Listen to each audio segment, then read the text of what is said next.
ഷാഹി ഇഫക്റ്റിലേക്ക് ഏവർക്കും സുസ്വാഗതം.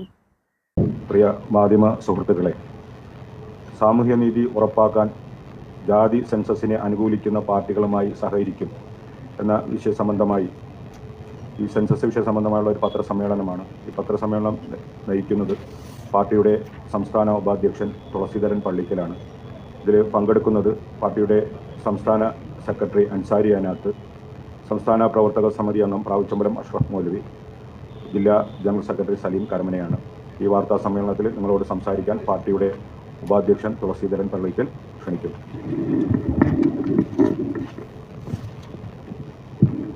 സുഹൃത്തുക്കളെ, കേരളത്തിൽ വരുന്ന തദ്ദേശ തെരഞ്ഞെടുപ്പിൽ ഇതിൽ പങ്കെടുക്കുന്നത് പാർട്ടിയുടെ സംസ്ഥാന സെക്രട്ടറി അൻസാരി അനാത്ത്, സംസ്ഥാന പ്രവർത്തക സമിതി അംഗം പ്രാവുച്ചമ്പലം അഷ്റഫ് മൗലവി, ജില്ലാ ജനറൽ സെക്രട്ടറി സലീം കരമനയാണ്. കേരളത്തിൽ വരുന്ന തദ്ദേശ തെരഞ്ഞെടുപ്പിൽ SDPI മത്സരിക്കുമെന്ന വിവരം അറിയിക്കാനാണ് ഈ പ്രസ് മീറ്റ് വിളിച്ചിട്ടുള്ളത്. അതോടൊപ്പം തന്നെ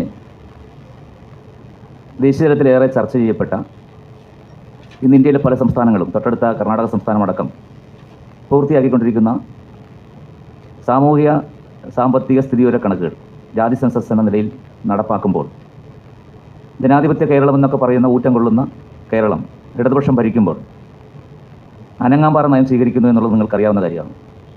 കർണാടക ഭരിക്കുന്ന കോൺഗ്രസിൻ്റെ സംസ്ഥാന നേതാക്കൾ പോലും അത് വിഷയത്തിൽ മിണ്ടുന്നില്ല. കാലങ്ങളായി ഒരു സവർണാധിപത്യ സമൂഹമായി അധികാരവും വിഭവങ്ങളും മറ്റെല്ലാ സൗകര്യങ്ങളും അനർഹമായി കൈയടക്കി വെച്ചിരിക്കുന്നു എന്ന വലിയ കണക്കുകളുടെ അടിസ്ഥാനത്തിലാണ് ബീഹാറിലെ ജാതി സെൻസസിൻ്റെ വിവരങ്ങൾ നമുക്ക് കിട്ടിയിട്ടുള്ളത്. ഇപ്പോൾ കേരളം പോലും അതിൽ നിന്നൊട്ടും ഭിന്നമല്ല.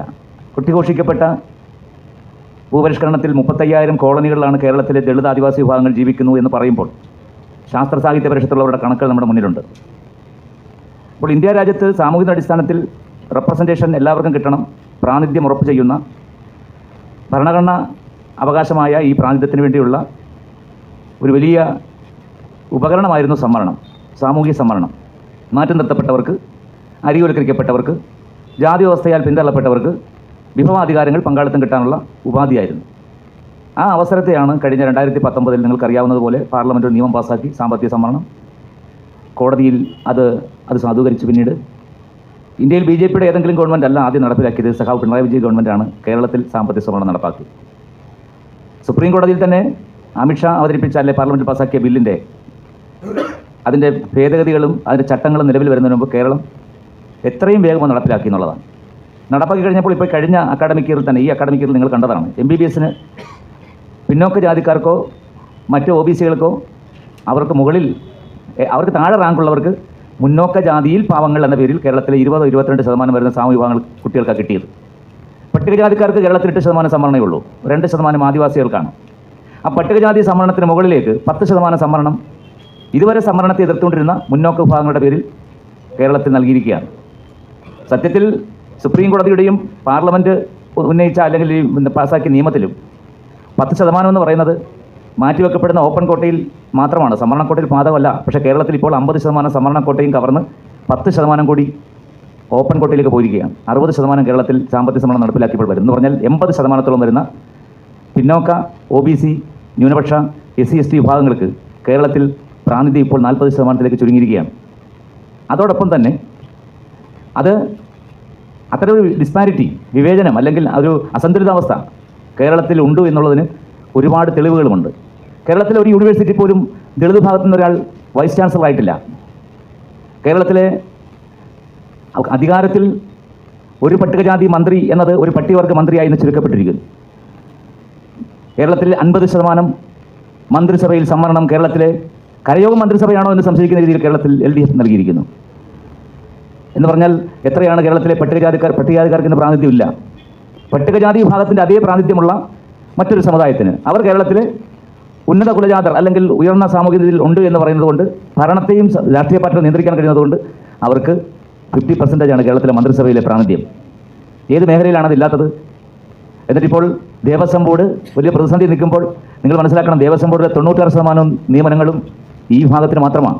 ദേവസ്വം ബോർഡിൻ്റെ പേരിൽ കോളേജുകൾ കേരളത്തിലുണ്ടല്ലോ. ഒരൊറ്റ കോളേജിലെങ്കിലും ഒരു അവർണന് ഒരു SC വിഭാഗത്തിന് അവിടെ നിയമനത്തിൽ സംവരണമില്ല.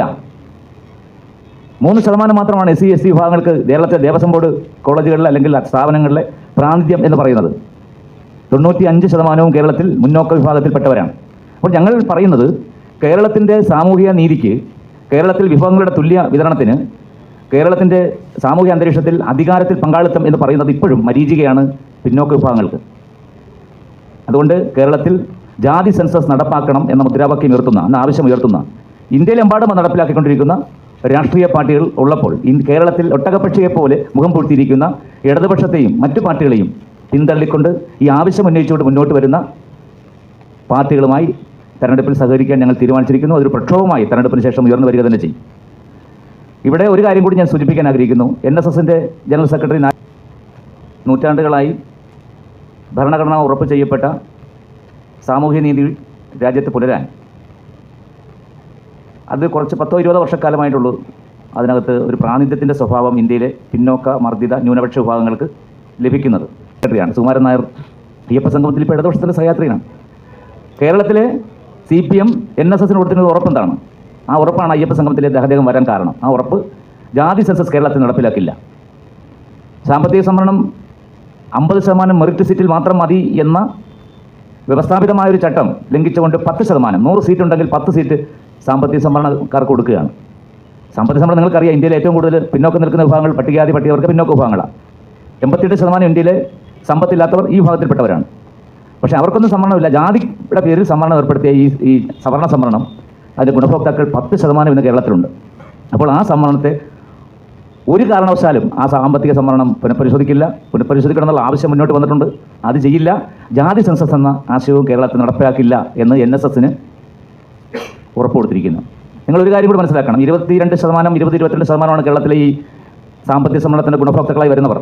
12% എന്ന നിലയിൽ കേരളത്തിലെ ഒരു സാമൂഹ്യ വിഭാഗം ഹിന്ദു മതത്തിൻ്റെ പേരിൽ, അപ്പുറത്ത് 8% വരുന്ന ക്രൈസ്തവ വിഭാഗം, അല്ലെങ്കിൽ 9.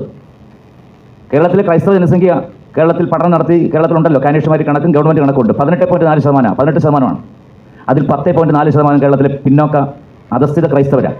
ലത്തീൻ ക്രൈസ്തവർ, പരിവർത്തിത ക്രൈസ്തവർ, മറ്റ് പിന്നോക്ക വിഭാഗങ്ങൾ, മുക്കുവ സമൂഹത്തിൽപ്പെട്ട ക്രൈസ്തവർ. 9% മാക്സിമേ ഉള്ളൂ കേരളത്തിലെ മുന്നോക്ക ക്രൈസ്തവർ. അപ്പോൾ ഈ 20%-ത്തിനാണ് വാരിക്കോരി 60%-ഓളം കേരളത്തിൻ്റെ സംവരണം.